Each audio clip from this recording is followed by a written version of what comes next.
বর্তমানে দুর্মূল্য বাজার সাধারণ মানুষদের নাভিশ্বাস উঠছে। বাজার দর থেকে জিনিসপত্র সবকিছুই অগ্নিমূল্যের মধ্যেও নদিয়া জেলার রানাঘাটে 1 টাকা 2 টাকার খাওয়ার জিনিস মেলে। ভাবতে পারেন প্রথমে ছিল 1 টাকা, করোনার পর থেকে 2 টাকা, তবে একটা জিনিস ওই একটাই আছে। হ্যাঁ, এই দুর্মূল্য বাজারে চপের দাম 2 টাকা, ফুলুরির দাম 1 টাকা। 30 বছর ধরে এই ব্যবসা চলছে। তবে বয়সের ভারে যিনি ব্যবসা শুরু করেছিলেন তিনি এখন না আসলেও তার ছেলে এই ব্যবসা চালিয়ে যাচ্ছেন। প্রত্যেক দিন কম বেশি বিক্রি হলেও শীতকাল ও বৃষ্টির দিন ভালোই বিক্রি হয়। দূর দূরান্ত থেকে এই চপ ফুলুরির স্বাদ নিতে চলে আসেন এই দোকানে। বিকেল 4টে থেকে রাত 9টা অবধি এই বিক্রি চলে। তবে এই দুর্মূল্য বাজারেও 1 টাকার ফুলুরি আর 2 টাকার চপ বেগুনি বিক্রি চলছে, আর এই বিক্রি বন্ধ হবে না বলে জানালেন বর্তমান ব্যবসায়ী তাপস কুণ্ডু।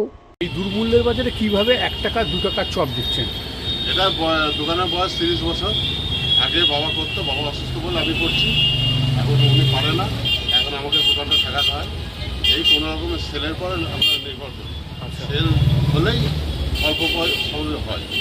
আচ্ছা, এই আকড়া বাজার, হ্যাঁ, একটা সিঙ্গারার দাম যেখানে 7 টাকা, সেখানে আপনি 1 টাকা 2 টাকা করে দিচ্ছেন। এটা তো মানুষের, এটা হয়ে এসছে। এখন আগে ছিল 1 টাকা, এখন লকডাউনের পরে 2 টাকা হয়েছে। মালের দাম বেড়েছে।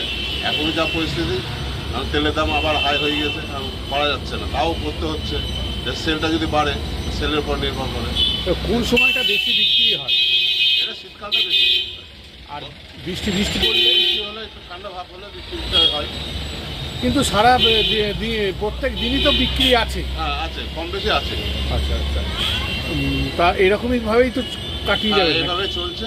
এখন দেখা যাক কতদিন। কি চপ কিরাম দাম? এখানে আলুর চপ 2 টাকা, ফুলুরি 1 টাকা, বেগুনি 2 টাকা, লঙ্কা চপ 2 টাকা। ভালোই বিক্রি হয়, তাই না? আর কটা থেকে কটায় বসেন? আমি 3টায় আসি, 4টায় মাল রেডি হয়ে যায়, 9টা অবধি, রাত 9টা অবধি। 9টার পর বন্ধ। বন্ধ। কি নাম আপনার? তাপস কুণ্ডু।